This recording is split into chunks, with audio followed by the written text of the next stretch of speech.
Hi, and I would like to welcome everybody who took the time to join us at this time. I know you're interested in the software supply chain security issue. I'm very happy to hear that because it's a subject that's dear to both our hearts. I'm also happy to say that I have with me today Liran the director for all developer advocacy actions at Sneak. I don't need to introduce Sneak, everybody knows who they are.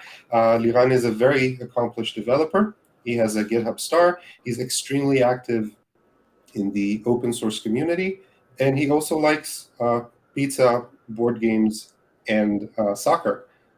Liran, thank you so much for joining me.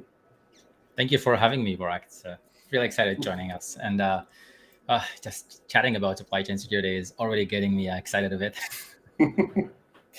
Yeah. It's a fun topic. So, Barak, uh, tell us about yourself. Oh, right. Yeah, I introduced you. I forgot to introduce myself. Sure. Okay. Hi, I'm Barak Budo. I'm the developer relations advocate for Scribe Security, the company that's hosting this webinar. I have a bachelor's degree in education, which I know is unexpected, but that's what I studied. Very developer Specifically, advocate. education of art. Yeah, I know it's very unexpected. And I'm a geek who likes sci-fi, fantasy, and D&D. Also board games, but we can't have it all. So we are going to talk about software supply chain security, going through the entire development lifecycle. Obviously, we're going to start with the development side, moving forward through testing, pipeline, integration into some sort of image, and then pushing it to production. But I'm guessing that first, being here, you probably know this, but just to give everybody a firm footing, what even is software supply chain security? Well, basically the idea is that everybody these days are not writing their own code from scratch. Everybody's using bits and pieces of code from lots of different places, both copied off the internet and prepared packages, usually open source. When there's so much bits of code incorporated into a final product, well, sometimes different things that you don't always intend to include get included. And of course, if you follow this idea through, you include bits of open source. When they were built, they include bits of open source and so on and so forth down the line. And that's essentially is the chain. And even if you can perfectly 100% know for sure that whatever you included, that's fine. It's secure. You tested it. Everything is perfect. But can you say the same thing about 5 levels down, or 10 levels down, 50 levels down? You very quickly lose visibility, and that's exactly the problem that we're trying to talk about today. It all came to a head about a year and a half ago. No, actually, about a year ago, give or take, a little more. May 2021, actually May 2020, to be exact, when the Biden administration released the Executive Order 14028, dealing with enhancing the cybersecurity of the US.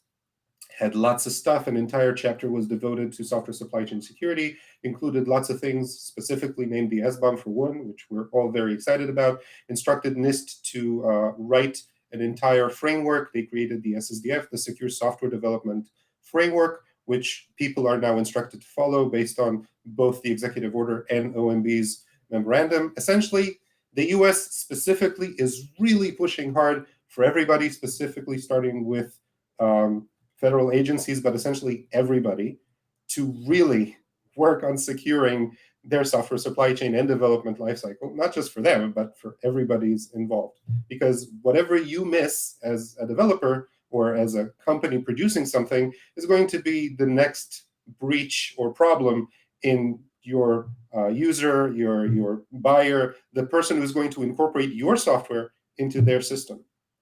So, Liran, I know that helping developers develop a more secure, in a more secure way, uh, essentially getting over security problems, even if they're not trained for it, is really what Sneak is about. So, what sort of problems can we look for, or expect to see on the development side, and how does Sneak help them overcome them? That's a good intro, yeah. So, I mean, there's a, I guess, a ton of issues you could like be concerned with, Yep. and kind of depends how you slice that cake of concerns. For me as a developer advocate, like more that the shift left side of things, right? The left side of things, like how do you build an application, how do you do it securely, and all of those kind of parts. I think I probably would slice it into two main concerns. One is on the secure coding part of things. So Hmm. you write your own code, potentially you might have vulnerabilities. If you know that you have them at all, etc. So there's a whole part of like you writing your own code as a developer in a company, in a team, maybe open source project, and so on. And then there's the other problem, the other concern, that slice of the cake, which is essentially supply chain security, which you could also, to an extent, go ahead and slice that one into two as well, because there's like the consumer side of things. As a developer, as a team developing applications, I want to consume in a secure manner the whole things that I get Hmm. from like the supply chain. In my case, since I'm on the from the JavaScript community, it's everything I consume from npm, which I'm glad it exists. I won't go into this. I know it's people have different opinions, but Yeah, come it's a on, hot topic. Yeah. yeah, it's a hot topic. But I mean, uh, the open source, and open source is amazing. So there's the consumer side of things, even in supply chain, and then there's like the producer side of things, right? Like if you are building, packages or libraries or tools or whatever to, and you push them to open source, and how you need to take very good care of like security hygiene for the sake of the supply chain, but for like the sake of everyone else who's consuming it. And Hmm. one easy example there is like for example, as a provider, you want to be able to uh, maybe, well, you'll get to it, like sign things, integrity, etc. I won't kind of like steal this. I know we'll get to it later. But even like a very simple notion, like enabling two-factor authentication, making sure Hmm. that others cannot, uh, I would say, like publish against like what you are kind of like maybe wanting to publish, and things like that. So there's like a bunch of different issues there. So as consumers, as providers, as from the secure coding part of things, as a developer writing the day-to-day development hat, there's definitely a bunch of concerns overall. Yeah, I would also like to add that apart from two-factor authentication, sometimes could be even three or more, there's also signed commits, extremely important because it's so easy. You have no idea, or maybe you do, how easy it is to impersonate somebody else on GitHub because you have their name and email. That's all you need to impersonate them. So requesting everybody in the organization to use signed commits so you can absolutely be certain who's pushing stuff to your repositories is really a good practice to have. I wouldn't say Yeah. it's like mandatory, but it's a really good practice to have, especially once you figure out how easy it is to impersonate other people. It is. It's totally easy. First off, and there's like if you Google sign commits, or like maybe Brack will provide some resources on that later. But there's definitely like a bunch of very even recent evidence of like how people fake commit or whatever. But Hmm. I'll actually share here something I haven't shared anywhere yet before, and that is, um, if you kind of underestimate signed commits, I'll give you, like, who's ever listening, and maybe you, Barak, also, an interesting game to play. Okay, Hmm. go into Slack, change your name, change your avatar to like your CEO or something, and see what happens. Because that's kind of the thing with signed commits, right? And with Slack, you could Hmm. actually do that like very easily. You could, like, because that's like the display name is what shows the avatar. People look at this, and then you like push a message, and everyone like think it's the person, but it's not the actual person. So it's very Hmm. easy to kind of like impersonate someone else. Of course, like you could see that the mentioned, like the handle doesn't match or whatever. And I'm saying this because from experience, like when I started getting involved in the Node.js security working group back when it was just the Node Foundation and it was called a security working group and so on, and we immediately created a Slack channel. And because things are like very very sensitive, as you could imagine, like triaging vulnerabilities and stuff like that, like you do not purview very uh, early kind of like early vulnerabilities before they even get disclosed. So we had a Slack channel, and one of the very kind of like first onboarding experiences where you have to push a message, somewhere that's visible to the team within the Node Foundation. That it's your Slack ID and everything else. Like that is the way that we have like requested everyone like identify themselves, and we've done that like like 4 years ago or something. So like if you are underestimating signed commits, try that Slack experiment and see how people react in your organization, and then you should know enable signed commits. Just probably ask permission first, because some CEOs might not find that funny. Well, some CEOs like to be trolled. I don't know. It depends where you work, but Like I said, probably ask permission first, just to be yeah, sure.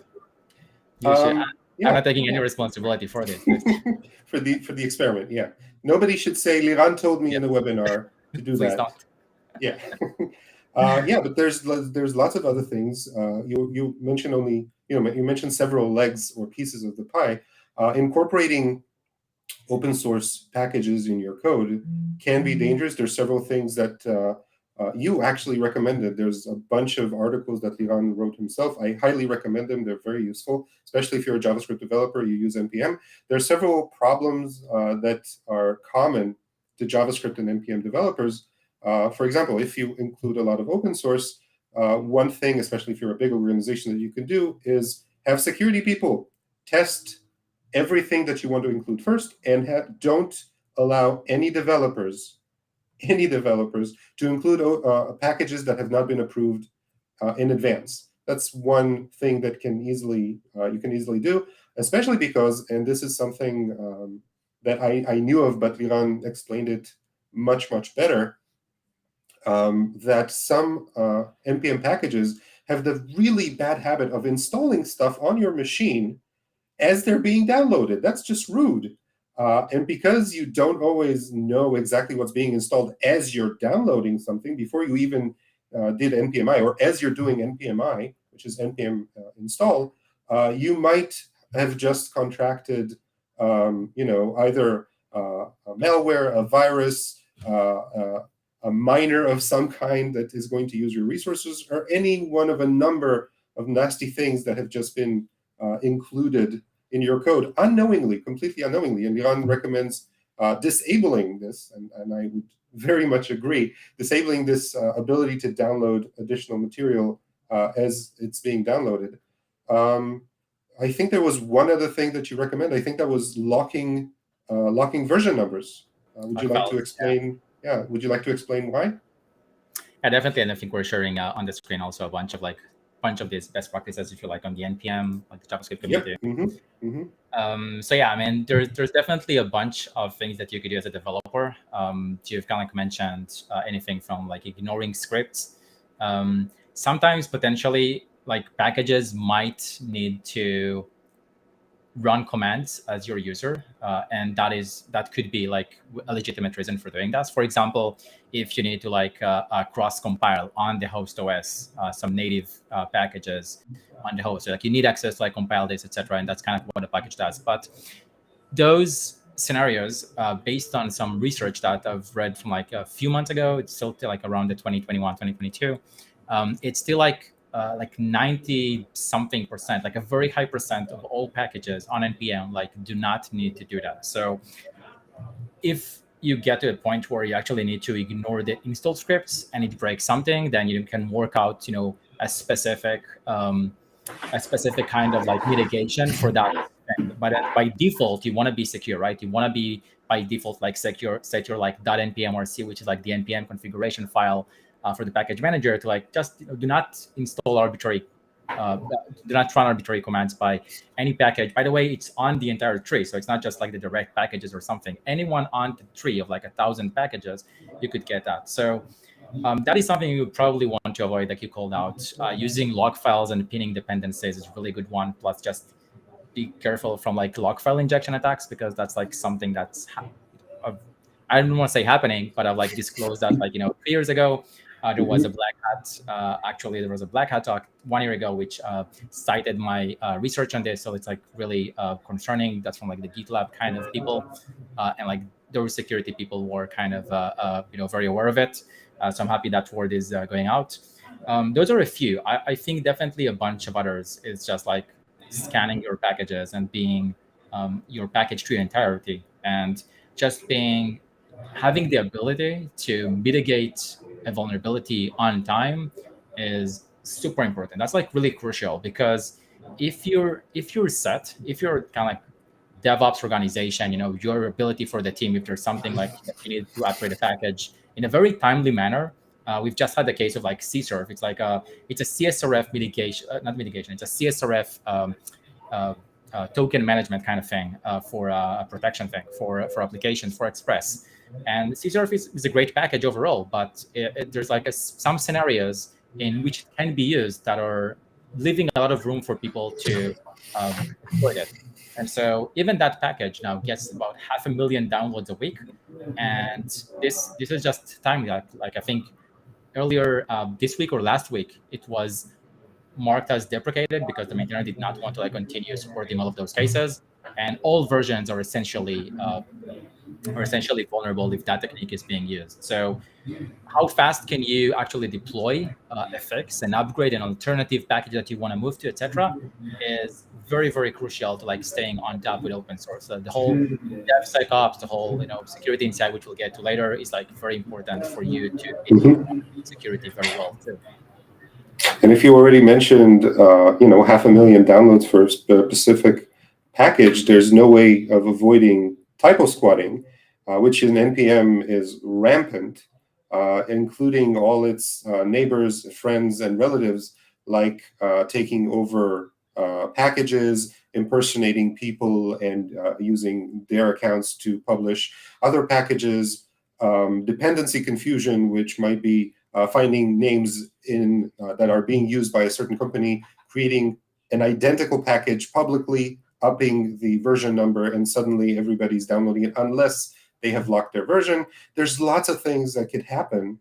And again, you might not even be aware of all of them, but there are certain things that you can do as a developer, especially if you're using tools like Snyk is offering, that even if you're not aware of the problem, having these best practices in place, either because it's good, or because somebody told you, because you read it online, or because you've consulted with your CISO or your DevOps person or DevSecOps, whoever it is, and you know that this is a best practice that should be employed, it would make development so much safer. Because developing and then trying to secure whatever it is you wrote, it's like locking the barn door after the horse has already left.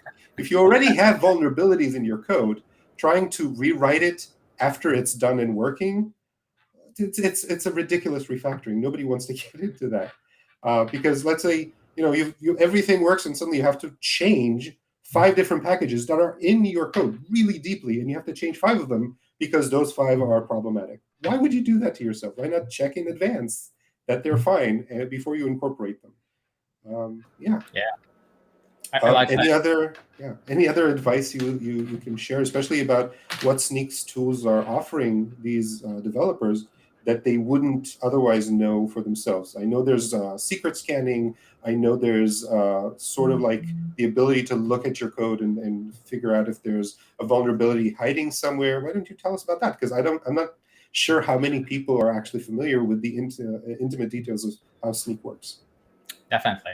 So I think we're just talking before about dependency confusion. We shared like an article on this. Maybe I won't go into that too much, but it's definitely one of those supply chain security concerns that you want to be very kind of like careful of, that it doesn't happen. And on that, like Snyk has an open source tool that you can actually just use. It's not even tied to like the Snyk platform. You can just use it.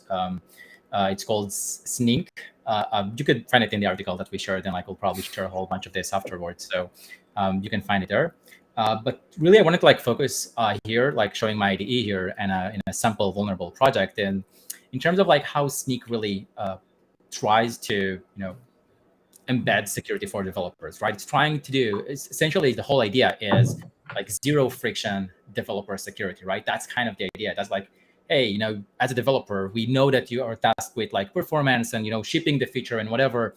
But like security sometimes gets in the way, like it's another thing I need to do, but it doesn't add like the product. It's not like a beautiful UI hover animation. Like it's not that, but it's still very important. Like you definitely probably do not want to be the person in charge for some, vulnerability or including a package that's like vulnerable and then like charged with updating it and like figuring out how it is and like, is it impacting the app? So the whole idea here with like, developer first security, essentially, if I show you like my ID for a second, you could see several things in action. So let's browse this a bit, right? Like this is some a bit of like a legacy. I don't want to say legacy, but like it's a bit of an old project that uses like all dependencies in a sense because they're vulnerable. So we want to show that off. But for example, if you did not have like the Sneak VS Code extension, you would not see that ADM zip has like two vulnerabilities in it, right? And the only thing you really have to do to like use all of this is install that extension, and you immediately get all of those things. So this is an example of like open source security kind of things. It's what we call SEA, software composition analysis. We look at the dependencies that you use, and we can show you different metadata of them. We will show you, for example, I don't know if we show this here, like if I'm showing it here, but we also show, for example, the Sneak Advisor health data. So, for example, if a package is like deprecated, unmaintained, like a very low score, you'll get this information, or you could just browse the website and find it. But already here, like developers probably update package.json, a bunch of time, and they look at it and change the script or whatever. So this is like very valuable to them to figure out how to do it and like see this has like no fixes available. Perhaps some of them have some fixes, and you can actually upgrade it. So this is one of them. But I want to show you something else as well. Like while you actually code stuff, so like this is an Express Node.js application, and you see I'm including a bunch of stuff. I'm actually working on this demo for something else. So potentially, I don't know how workable this is, so I maybe not run it, but the code stays in place. And you could see, for example, if I browse through it, maybe some things might not be obvious in terms of what's actually vulnerable, what's not vulnerable, like as you write the code. For example, let's take one of them, like is logged in. You have a function that if you code it so that if the person is logged in, you want to redirect them somewhere, right? So if if the user is logged in, you want to redirect them somewhere, or if not, you want to redirect them somewhere else. And there are different ways of doing this. So potentially, as you see the res.redirect here, that might actually be a problem, right? Like because you may even not know about it, but there's an open redirect is an actual vulnerability that you should be aware of. So others cannot control where you redirect users. For example, think if I can give you a link that has a get parameter that says, redirect location equals, my attacker website. You click on it, you go to the website that's like your bank account or whatever, and that's like a legitimate account. But the moment you log in, the system understands that you need to look at this redirect location and sends you somewhere else. So if you're having those kind of like open redirect vulnerabilities existing, you may not know about it because you're not thinking in that mindset. But the moment I will, the extension here runs and finds a bunch of issues, it will show them. You do not have to wait like a CI scan, a weekend scan, or something like that. So like I could just open all of my there's open source security issues here. If we go through them, like all the stuff that we've seen with dependencies, and some advice on like what to do to remediate them and all of those kind of things. For example, if there's an exploit for it, someone can actually weaponize this ADMZ vulnerability against us. Like that's not a good thing. And there's like a bunch of information like how to do it and so on. And like what even is like this path traversal or directory traversal vulnerability. So there's those kind of things and recommendations and everything. But then if you give up for a second the whole open source security and focus for a second on the developer experience for when they're writing code, the moment I will go ahead and I just click Command S, right? So I'm saving all of my code. You can see on the left, right? It scanned all of my codes for all of those issues and very, very fast. Like this was a few seconds worth of it. And you could see, for example, maybe there's an issue here. So you know what? There's no issue with redirect at this point, but let's see if I can find something else. For example, let's look at this. This is now pointing avoid hard coding values, right? So I can find secrets. In the way that like maybe this is actually I'll try to like make that maybe a bit bigger. I don't know how well you see it, but I'll try to make it a bit bigger. But you can see, for example, I'm hard coding the secret for the cookie session, right? And a bunch of other things. Maybe I'm not using secure cookie information and stuff like that. So the moment that I'm writing this, or maybe I'm just following a tutorial and I'm just copying pasting this from like I don't know, some GitHub README page for a tutorial blog, or just like Stack Overflow, for example, I may not be aware of those kind of things. But the moment I save the file, the extension runs immediately. I get this feedback loop of you are potentially maybe leaking sensitive information. Maybe you're hard coding them in code. Maybe you have like different issues that are all around, right? Like there's like a bunch of issues here. Like this is parameter flows that go into it, and it ends up with no SQL injection vulnerabilities. I'm not honestly sure like how many developers would actually catch something like that. So there's a bunch of stuff that's like very, very in the developer mindset of like how we want to help them build securely, and we do this across the whole board, like from this to your packages and provide you with fixes, to container security, to IAC and all of those kind of ideas. That's awesome. Again, it doesn't cover everything, but it definitely means that the code, by the time it's ready to be tested, compiled, and deployed, Exactly. definitely should have a lot less issues than before Sneak was deployed, which is great. That's exactly what we're here for. So let's say that development is done. The code has been tested in the staging environment. Everything is hopefully ready, or at least everybody's holding their fingers crossed that everything is fine, and people are ready to start the process of the pipeline. You take your code from, let's say, Yay! GitHub. Yeah, I know it's very exciting to It's when ready to you're run. ready to What move is to next? production. Yeah, you take your code, you put it in your pipeline. You're ready to run your automated tests. Everything that the pipeline is meant to do, including compiling everything, putting it in an image, probably a Docker image. You're going to take that image and put it somewhere, let's say Artifactory, and then you're going to either download it somewhere down the line or link your users to it.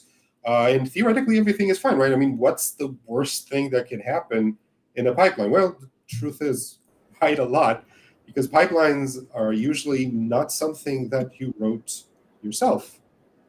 And because somebody else wrote them, and you don't know what packages they used and what code they used and how they've secured everything, that means that theoretically there might be some vulnerabilities.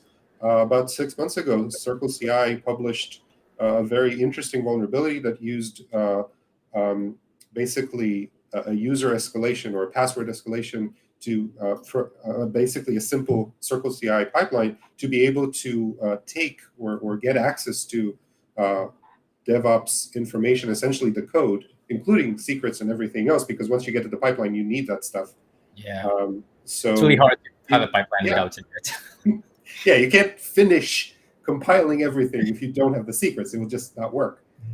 So yeah, once you get to the pipeline, you have to put everything together, which means that if the pipeline itself has vulnerabilities and you're blind to whatever happens in it because you only see the beginning and the end of it, then whatever happens inside, well, unless you're absolutely certain that everything is fine, you might end up having a problem. So how do you look at that issue? Well, one way to do that is using an SBOM, software bill of materials. Software bill of materials, in case you never heard of it before, is essentially a bill of materials. It's a list of components, except that instead of being a list of components in a foodstuff or in the back of a truck or in a warehouse, it is a list of components of software. That includes all your files or your packages. It includes lots of other information like version numbers. It includes a hash of the files, of the packages. It includes licensing information. It includes dependencies and relations between different files and packages. So essentially, it's a lot. Obviously, software bill of materials, the real one, can only be done to a full software. Hopefully, you're doing it yourself, or at least we're here to encourage you to do it yourself, because it will definitely give you greater visibility into your everything that is in your software supply chain, all your dependencies. It will show you everything, not just the packages that you've downloaded, all the packages that are used in your software. So one idea that Scribe is utilizing is creating, let's call it a snapshot, theoretically like an SBOM, but much simpler. A snapshot of your source code or your source library on GitHub, creating another SBOM at the end of the pipeline, and then comparing the two.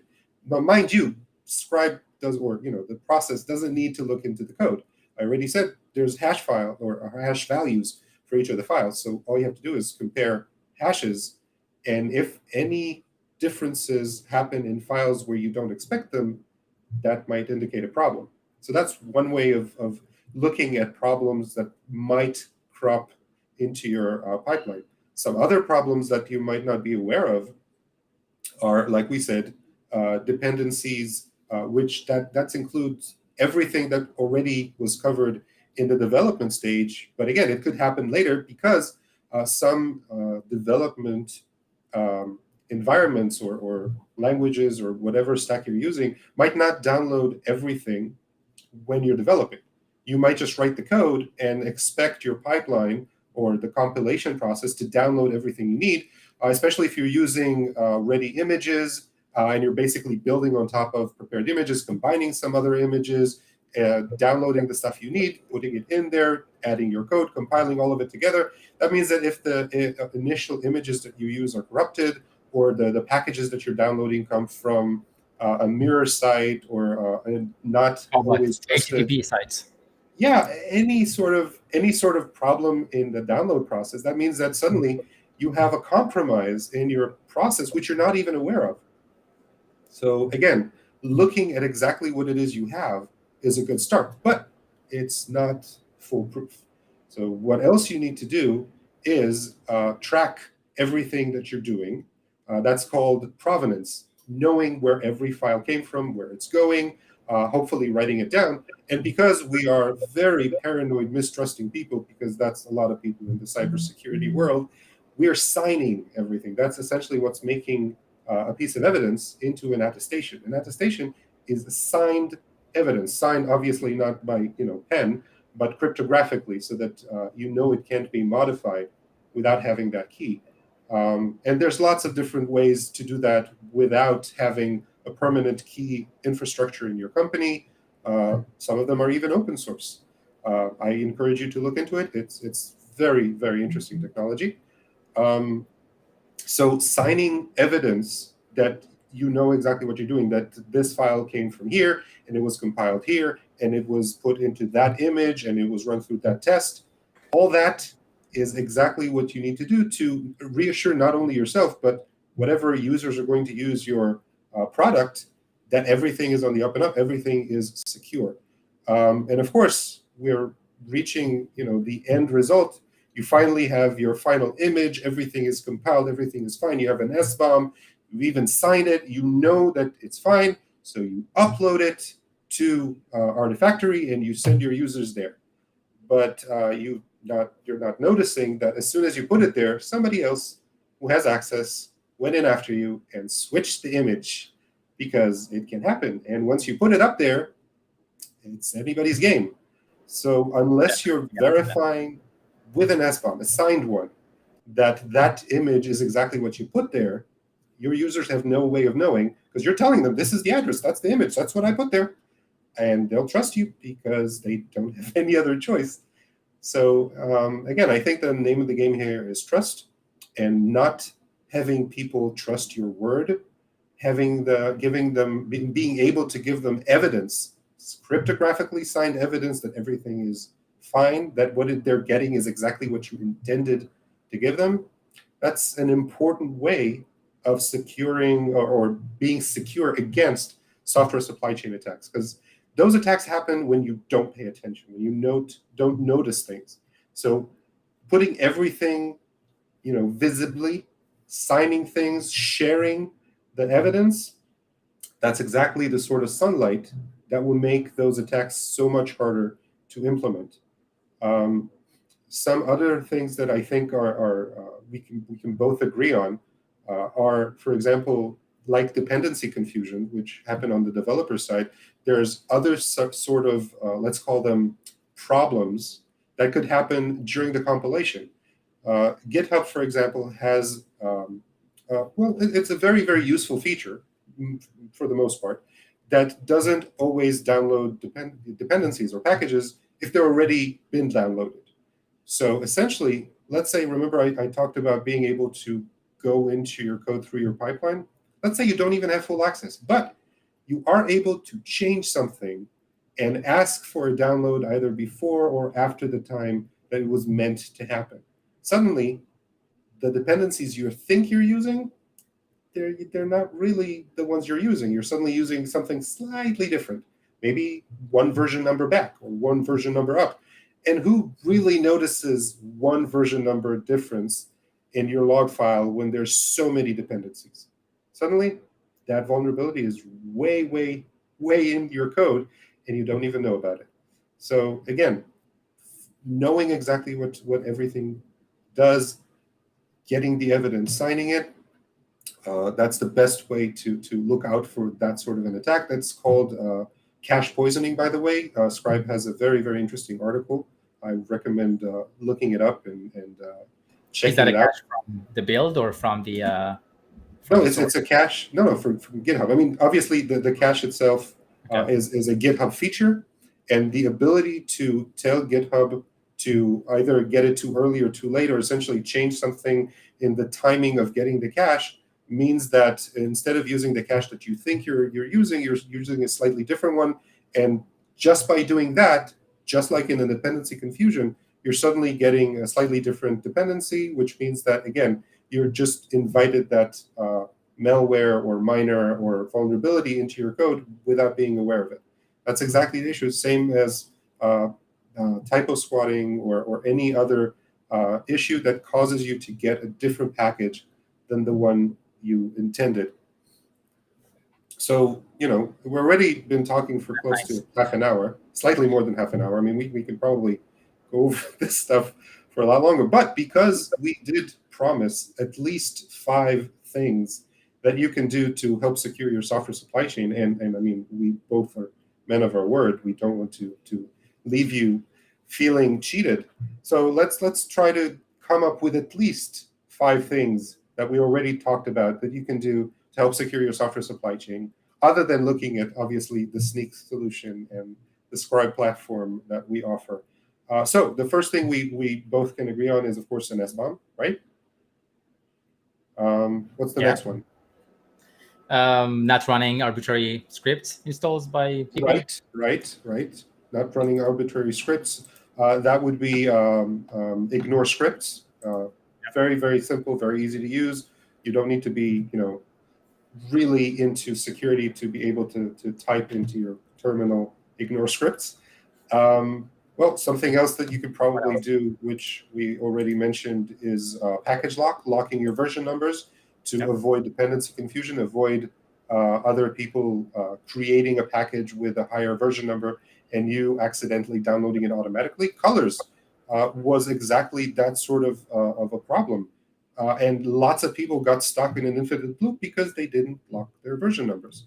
And speaking of SBOM, which we already mentioned, if you log4j, for example, which is very well known at this point, if you knew exactly where it was, if you knew the version number, even if you have a legacy system, once you're having the SBOM of that legacy system tell you what version of log4j you had, made remediation so much easier.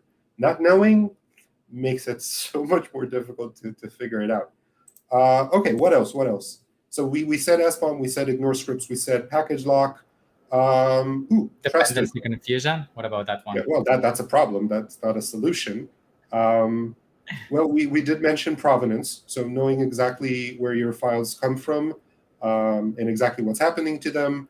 Of course, signing that, making it into attestations, which is signed evidence. Essentially, sign everything you can. Use cryptographic signatures wherever you can. Everything that is signed means that it's hopefully unchangeable, and that's exactly what you're looking for. We also mentioned earlier some basic GitHub-based best practices, like using 2FA for your organization, using signed commits. Liran gave us a very interesting experiment to run on that regard.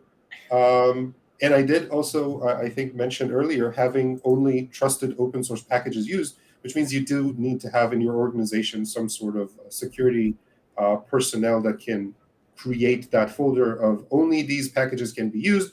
Any package that any developer wants to use in the organization needs to go through the security validation first. We already did more than 5. So what else can we offer our listeners as a way to help them secure their software supply chain? I would think, well, when scanning their packages is one obvious thing, like scan your your package tree and everything. But I think to even more than that, like being more cautious of the packages you use. So like if SBOM is a thing, think about SBOM. So software bill of health, if you let me say that, which is how well is the package maintained, right? Like what was the last commit? Like for example, if tomorrow is like a new vulnerability getting discovered, will maintainers be there to fix it, to push an evil fix, whatever? So kind of like figuring out your package health score is a really important aspect of this, which is not just from the, like, it could be very much at the moment secure, having no vulnerabilities, etc., but what happens tomorrow with it. So Mhm. functionally, security, everything. So, having that information is really crucial today. Yeah, one other thing that I can say, and I think I already mentioned it, visibility, extremely important. So you knowing that what you're doing is secure is one thing. It's great. It's good to be secure. It's good to be confident. But your users and your clients and your resellers, what about them? They need to know for a fact, not because you told them, but because you can show them that everything is secure. Well, I can tell you that the Scribe platform deals exactly with that issue. One of its main functions is sharing the security information that is being gathered in the platform to be able to show, not just tell, but show both people inside the organization and people outside of it that everything is secure. If we can show slide number 3, for example, from yeah. Well, slide number 3 is part of the build information that we can get on our platform. What you can see here is some meta image on a build. Under that, you can see vulnerabilities, and under that, the integrity report, and under that, the SBOM. Essentially, you get that for every build that you run through your pipeline that incorporated the Scribe tools, which are uploading the information to the Scribe platform. Obviously, looking at the vulnerabilities, which is the 4th slide, would get you the vulnerabilities. Essentially, you can go through them either as only the high or critical or anything like that. Clicking on a vulnerability would get you the information, if including remediation if that's available. But knowing the vulnerabilities for each of your builds, even if you don't necessarily have to do anything about it, knowing that it's there definitely means that you're at least aware, as well as people who subscribe to your build, which means you choose to share that information with them. At least you and them are aware that it's there, which means if a new exploit, not vulnerability, if a new exploit comes up, at least you know what it is, where it is, and how to fix it. And going back to our previous slide, of course, we can take you to the integrity report, which I already mentioned. The integrity report is, yep, that's exactly it. And you can see here that we're checking both the source code integrity and open source integrity. Both of them are different, obviously, because the source code, we're checking the initial code versus the final image. And in the open source dependencies, integrity, we're checking what's downloaded into the image versus what Scribe knows as the true open source, if you will, of those packages. So we're making sure that the packages that are incorporated in the image are exactly what you intended to get. And of course, right next to them is the SBOM, which gives you all the information we already discussed. One other thing which we didn't mention, which I think is important, again, it's not exactly in the realm of software supply chain security, but it is important. It's called license poisoning. Because there's so much open source that is incorporated, even if you know that all the licenses of the packages that you've downloaded are fine, again, like I said, the visibility on 5th level, 10th, and so on is getting a bit murky. And some of these open source licenses include the clause that everything that uses this package must be open source. So if you've included this package in your software, you're suddenly lost your IP. It's completely without value because now your code is completely open source, legally. So knowing exactly what licenses are included in your software, down to the nth degree of every single package that is included, no matter which level of dependency it is extremely important. Well, probably more for the legal team than for developers, but it's still important because if you're a big company and suddenly your bestseller product is open source, well, some people might lose their job. So it might be good to make sure that you're using the tools that are offered to verify not only that your software supply chain is secure, but also that the rest of the information, both you're bringing in and bringing out, is secure. Yeah, I think we're covered quite a bit of information. I would like to say that both of our companies have blogs. and both me and Liran are available online if you want to ask additional questions or get advice. I would encourage everybody who's listening to download both the Sneak tool, at least the free version, and the Scribe, and try out the Scribe platform, which is free. Highly recommend using it, at least trying it out, seeing what it offers, seeing what it can do. Even if you don't feel like you need to start hoarding the security information, it's free. Why not save it? You might need it later. And being able to look at previous versions, previous SBOMs, previous security information for your builds from the day you start using the platform onward would definitely give you a more in-depth look at whatever security problems you had versus have if you look at it over time. I think we're pretty close to finishing. Any other thing you would like to say, Dina? No, I'm good. I think I loved hearing you about SBOM and attestations and explaining through all that, because I think that's really crucial. New tech kind of stuff that's getting emerged into the day-to-day stuff of security in the very near immediate future, if not at the moment. So yeah, that's good. I would like to say, yeah, I did mention the OMB memorandum that came out in September 14th, just last week. It included specific timelines for including both the SBOM and self-attestations from resellers and vendors about following the SSDF. So this is not just, I mean, it's cool, it's important for security, but we're talking about actual US regulations here. So everybody needs to be compliant. If I remember correctly, by 2024, that's only a year and 3 months away. So that's pretty close. So especially if you're a big organization, starting to employ SBOMs and attestations and evidence and all that sort of thing to be secure and be able to show that you're secure might take time. So it might be a good idea to start now and get a leg up on the competition. So we're pretty much done. I would like to thank everybody that came out to listen to us. I would like to thank Liran for joining me this evening, or at least it's evening here. I don't know what time it is when you're listening.